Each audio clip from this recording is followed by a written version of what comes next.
Maintaining the right RPMs for the right gear and terrain. It increases performance and economy. This is Selvan Lenin. What do you think?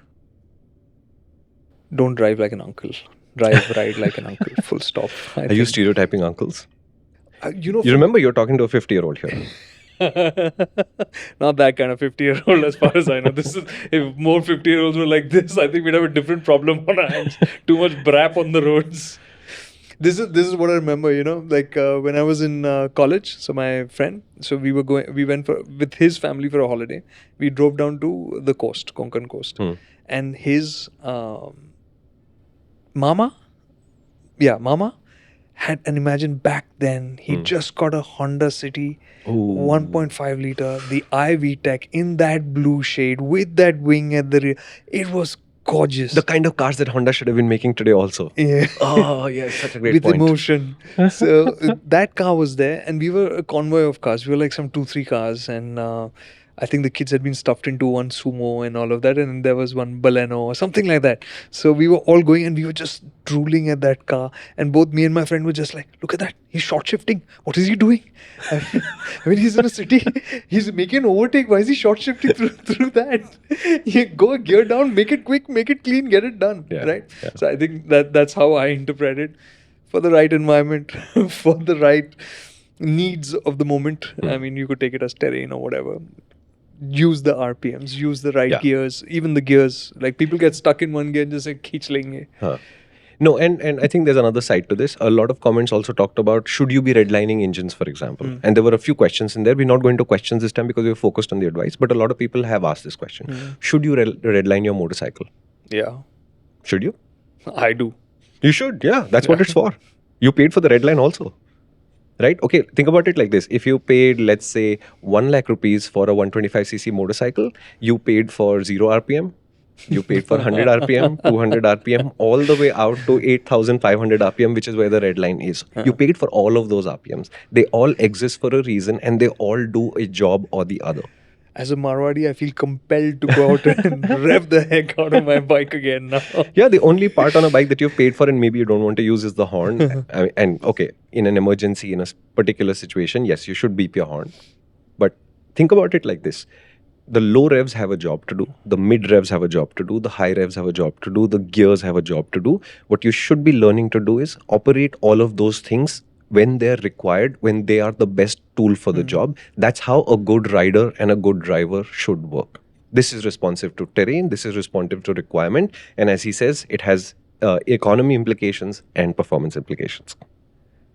Dude, what? Sorry, I jumped to another comment that I'd seen, which is not advice, but it was a question, and it was a brilliant question. Okay.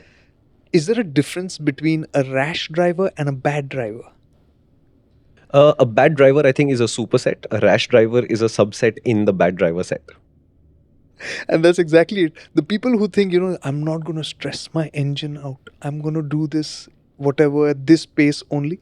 They are also bad drivers. Yeah. Rash drivers are a set under bad drivers. So most bad drivers might be the ones who think, मैं तो बहुत अच्छे से चलाता हूँ, मैं तो धीरे चलाता हूँ, मैं तो मतलब कहीं जल्दबाजी नहीं करता. That may not be a good idea, right? Yeah. No, in fact, we discussed this and we haven't talked about it at length, but I want to at length. The idea that, look, going slow is going slow. Going slow after you've figured out how to go fast is a whole different, much higher skill level thing. And to me, if you want to be a good rider and a good driver, you cannot do this on a public road, honestly. But you have to learn how to go fast. To find the building blocks of how fast works, which has sight, which has physical skills, which has a lot of practice and experience built in. And when those components come together, and it comes to a point where 80 kmph in the real world to your brain feels like 40 kmph in terms of how much processing capacity it needs to use it. Yeah. When you use that kind of skill level to do 40 kmph overall, then you just have all the time in the world to see a lot more of what's going on. The decision-making data that you're using to make the next call, which is a lane change, an overtake or whatever, is a much, much more massive set. The mistakes really do go away and you really do drive better. It is quicker. It is more efficient. You'll gain economy from it, but you're not going any faster. And that's the point I think I would really like to stress on, because that might ring a bell for people or connect with people, is efficiency. You do get efficiency gains when you use the right gears, the right RPMs. You actually are getting the best out of the engine.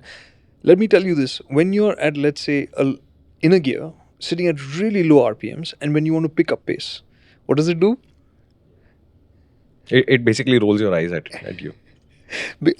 The engine is then the ECU. The software is telling the system, dose in more fuel. Correct. So it's just dumping in more fuel to get the engine to start spinning up faster. Correct. Whereas if you were to just shift down, Yeah. you'd be in a sweeter spot. So the fuel required to get that momentum would be lesser. Correct. And in a way, carburetors and fuel injection systems are very interesting here, because if you did this with a carbureted thing and you requested a lot of torque, you could bog the engine by giving it too much fuel.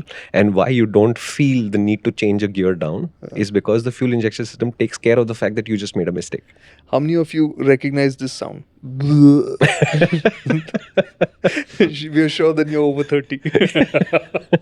Yeah, because on a carbureted motorcycle, you could not do this. Not all motorcycles would respond to it, and especially the lean burn things that happen because of the emission norms, they just wouldn't. You do this and it just die. Yeah, that would be and finished. Yeah, and then you restart the bike and like, let's do better next time. Yeah, yeah. If you saw this clip, enjoyed it, then I think you should come to the main MotorInc channel and check out more of this stuff, because otherwise, I don't know, you'll get left behind.